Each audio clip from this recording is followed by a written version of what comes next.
And you have to be particularly careful about thoughts and attitudes towards those who have harmed you.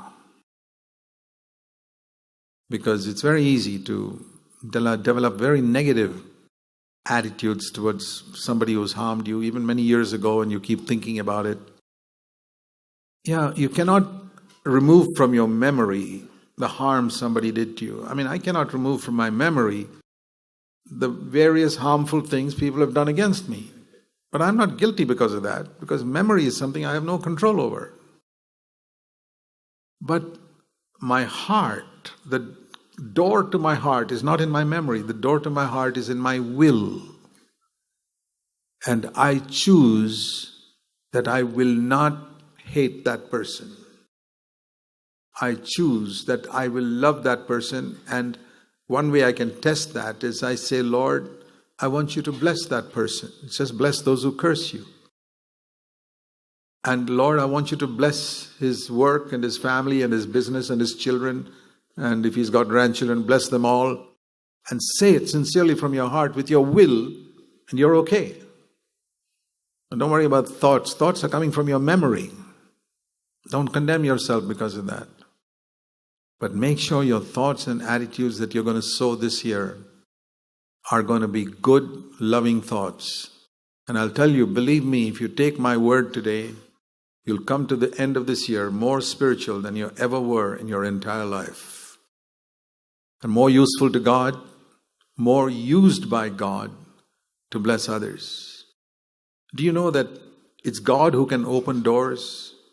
There's a verse in Revelation 3 which the Lord tells a very faithful church in Philadelphia.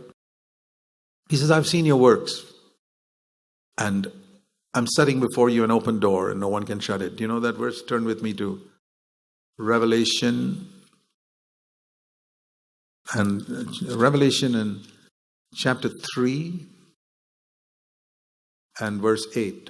The Lord says, I know your works. That means he's saying, I know exactly what you've been doing. You've been faithful. Okay? Here is my reward to you. I am opening a door before you of service for me, which no one will be able to shut, because you have sowed something. You have very little ability. You're not a great preacher. You don't have the gifts that outstanding preachers have. You have a very little power. And with that little power, you are true to my word. And you are not ashamed of being known by my name. In your place of work, you are not ashamed to be known as a disciple of Jesus. Even if you lost your promotion, you say, that's okay. You made it known that you were a Christian. You see, some of you have names which are very similar to non-Christian names. And when you sit in the office, you can say, boy, these guys don't know I'm a Christian, so my promotion chances will not be hindered by my boss who's a rabid anti-Christian. That's the person to whom you make clear that though you have that name, you're a Christian. Don't deny the Lord for the sake of a promotion. Psalm 75 says, promotion comes from the Lord, not from man.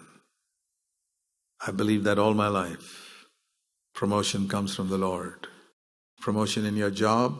I was in the Navy and I believe that promotion comes from the Lord. So I said, well, He will give me the promotion I need at the right time. And God will give you the promotion you need at the right time if you honor Him. He's the one who opens doors.